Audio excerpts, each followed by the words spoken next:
forests are mysterious places.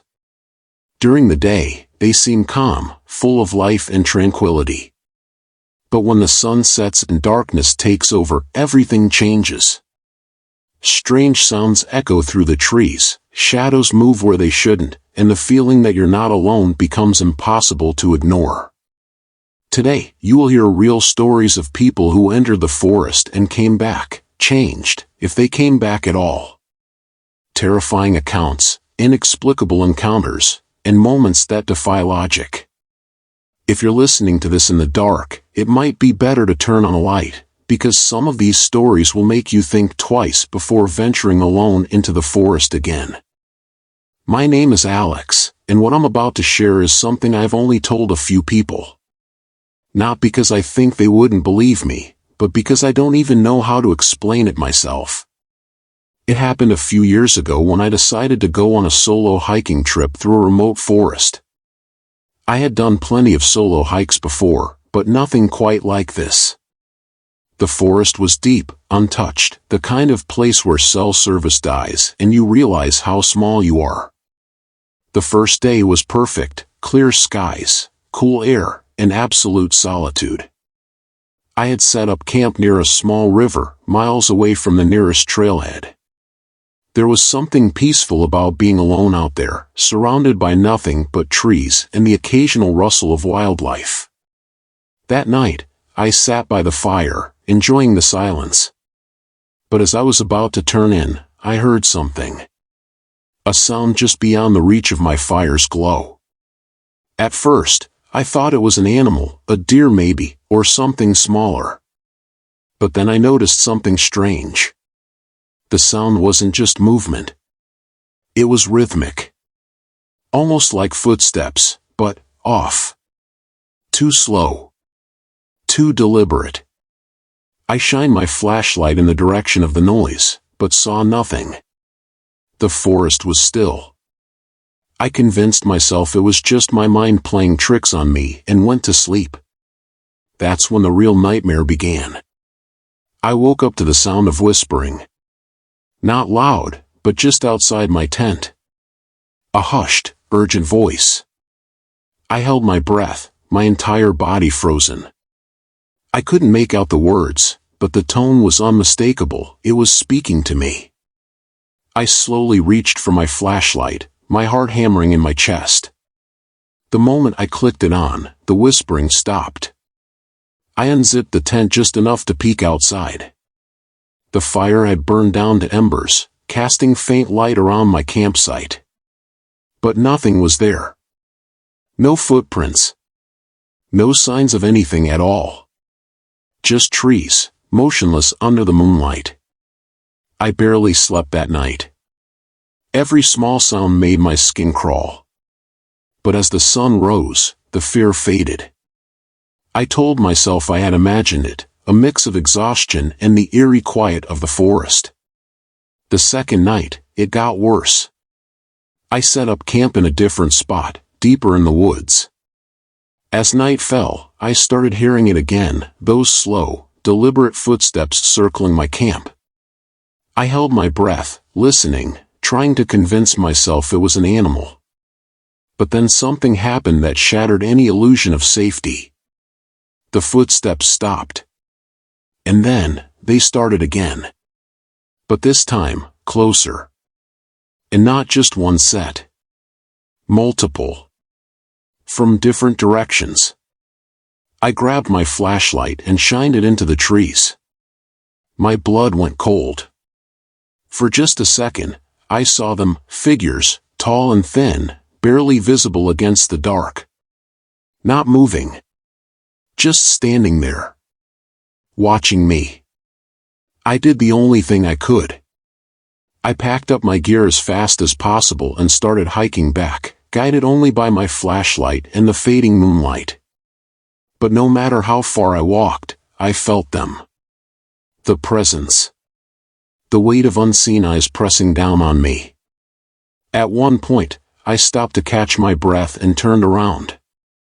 A shadow moved, just at the edge of my light. Not an animal. Not a person. Something else. I don't remember much about the rest of that night. Just that I walked until the sun rose, until I finally reached my car, completely drained and terrified. I haven't been back to that forest since. And I never will. Because whatever was out there, it wasn't human. And it knew I was there. My name is Gabriel, and this happened when I was 24. I used to love camping alone. Something about the solitude gave me a sense of peace I couldn't find anywhere else. But after what I experienced, I haven't set foot in the woods again. It was supposed to be a simple 3-day trip. I had chosen a forest that wasn't a designated campsite, just a stretch of untouched land with no real trails, the kind of place where you wouldn't run into another person for miles. I hiked in about 10 miles the first day, setting up my tent in a small clearing surrounded by towering trees. The first night was uneventful. Just the usual sounds of the forest, wind rustling through the leaves, the distant hoot of an owl. But on the second night, things changed. I woke up around 2 a.m. to the sound of something moving outside my tent. Slow, deliberate steps, circling my campsite. My first thought was that it was an animal, maybe a deer or a coyote. But then I heard something that made my stomach drop. Breathing. It was deep, heavy, and wrong. Too close. Too deliberate. I lay there, holding my breath, listening. The footsteps would stop for long stretches, and then, just when I thought they were gone, I'd hear them again, always circling. I finally worked up the courage to unzip the tent just a crack, my flashlight in hand. I scanned the trees, the beam cutting through the darkness. Nothing. But the forest was too silent now. No wind. No insects. Just complete, suffocating silence. Then, I saw it. A figure. Tall, impossibly thin, standing just beyond the reach of my light. No face, no details, just a shape, motionless among the trees. My breath caught in my throat. I blinked, and it was gone. I didn't sleep after that. I sat in my tent, gripping my flashlight, waiting for the first light of dawn. When the sun finally rose, I packed up my gear and started hiking back. But something felt off. The forest didn't feel the same. It felt wrong. Like I was being watched. About 2 miles from where I camped, I found something that stopped me cold. A circle of rocks. Perfectly arranged. At the center, a pile of ashes, like something had been burned there. And around it, footprints. Dozens of them. Bare feet. Too large to be human. That was enough for me. I practically ran the rest of the way to my car, never looking back. I don't know what I saw that night. I don't know who, or what, made those footprints. All I know is that I was not alone in those woods. My name is Jay, and I never believed in the supernatural until that night in the forest. I was always the guy who laughed at ghost stories, who said there was a logical explanation for everything. But I still can't explain what happened to me. A few years ago, I decided to go on a solo camping trip in a national forest I had never visited before.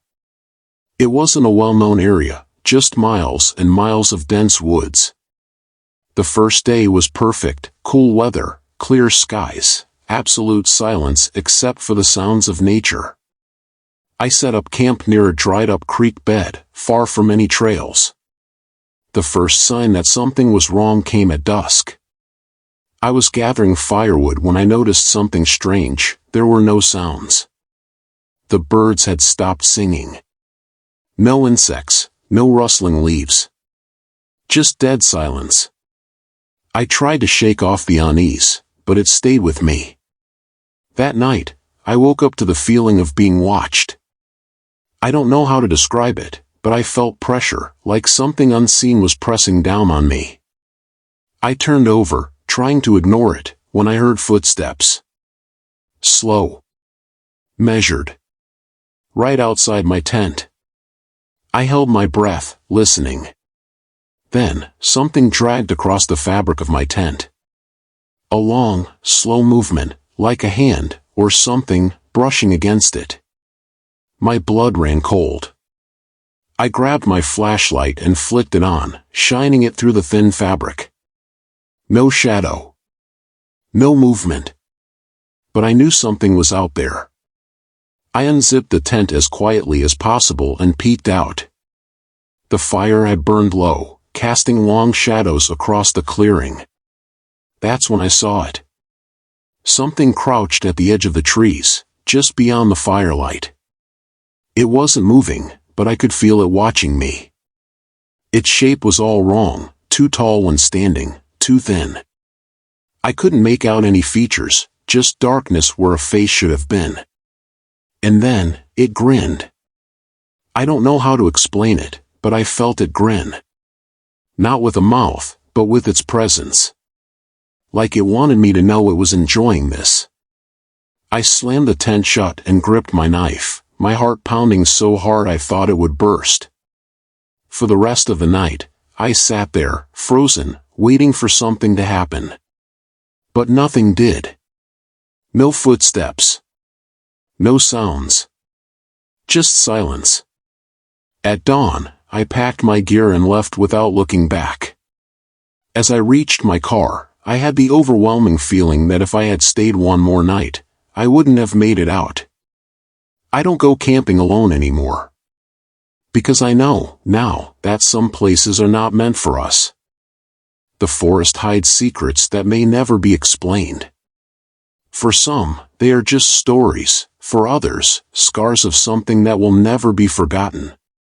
If you like these stories, don't forget to like and subscribe for more scary tales. And remember, if you're ever alone in the forest and feel like something is watching you, maybe it's best not to look back.